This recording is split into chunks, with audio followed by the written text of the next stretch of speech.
আজ সকাল থেকে সন্ধে পর্যন্ত এত পরিশ্রম করেছি আর এত কাজ করেছি, তারপরেও দিন শেষে এতটা খুশি অনুভব হচ্ছে আমার, আমি বলে বোঝাতে পারবো না আজ আপনাদের।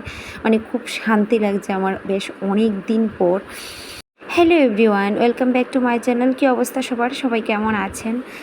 মনে হচ্ছে সবাই কালী পুজো নিয়ে খুব ব্যস্ত, কিন্তু আমি কালী পুজো নিয়ে একদমই ব্যস্ত না। ভিডিও দেখে জানি না আপনারা কী ভাবছেন, কিন্তু আমি অন্য কিছু নিয়ে ব্যস্ত। তো আশা করছি আজকের ব্লগটা আপনাদের খুব ভালো লাগবে। ব্লগটা সম্পূর্ণ দেখবেন, একটু ধৈর্য ধরে।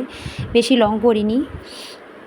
ব্লগটা দেখলেই বুঝতে পারবেন, জানতে পারবেন যে আমি কী কারণে এতটা ব্যস্ত এবং এত কাজ করছি। যে কোনো কাজ আমরা করি না কেন, যে কাজটাকে আমরা ভালোবেসে করব, মন দিয়ে করব এবং খুশি মনে করব, সেই কাজটা সারা দিনই করি না কেন একাগ্রে, যতটাই কষ্ট হোক দিন শেষে কিন্তু খুব খুশি অনুভব হয়। সেই ক্লান্ত কষ্টটা কিন্তু দূরেই চলে যায়। এই যে দেখেন না, সকাল থেকে এতটাই মানে কাজে ব্যস্ত হয়ে পড়েছি যে আমি মাঝে কিন্তু ভিডিও শটগুলি একদমই নিইনি। সেটা আপনার ভিডিও দেখলেই পরে বুঝতে পারবেন। কারণ আজ আমার মনটা খুব খুশি, তাই খুশিতেই কিন্তু সব কাজ করছি। তো সেজন্য শরীর এত খারাপ লাগছিল, সেই খারাপ লাগাটা না জানি কোথাও উধাও হয়ে গেছে আমার। মানে দিন শেষে যখন সব কাজ কমপ্লিট করে নিজে একবার ঘরটার দিকে তাকিয়ে দেখছি, তখন মনে হচ্ছে যে কী শান্তি লাগছে। আমার কিন্তু ঘরদোর সবসময় পরিষ্কার পরিচ্ছন্ন থাকে।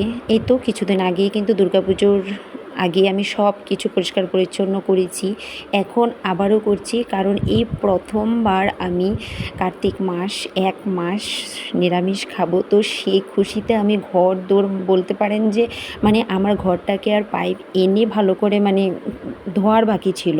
কারণ আমি কি না ধুয়েছি, মানে সব কিছু, এমন কোনো জায়গা বাদ নেই যে ঘরের আমি ধোয়া মোছা করিনি। ছোট থেকে বড় প্রত্যেকটা জিনিস মানে সময় নিয়ে ধোয়া মোছা করেছি।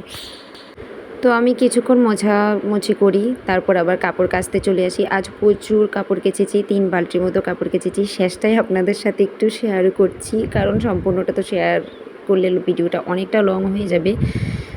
যদিও দামোদর মাস শুরু হয়ে গেছে, অনেকে একাদশী থেকে শুরু করেছে, অনেকে পূর্ণিমা থেকে শুরু করে দিয়েছে, কিন্তু আমি কার্তিক মাস থেকেই করব, যেহেতু প্রথমবার করছি। তো আমি সেরকমভাবে সব কিছু আমার জানার নেই।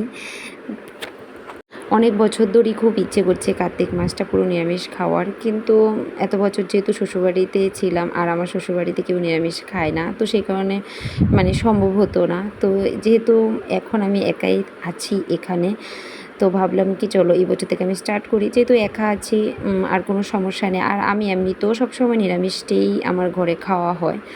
তো শ্রীচা বাবা এসেছিলো বলে মাছ মাংস কতদিন ধরে চলছিল, তো সেই কারণেই ভালো করে আবার ধোয়া মোজা করে নিচ্ছি।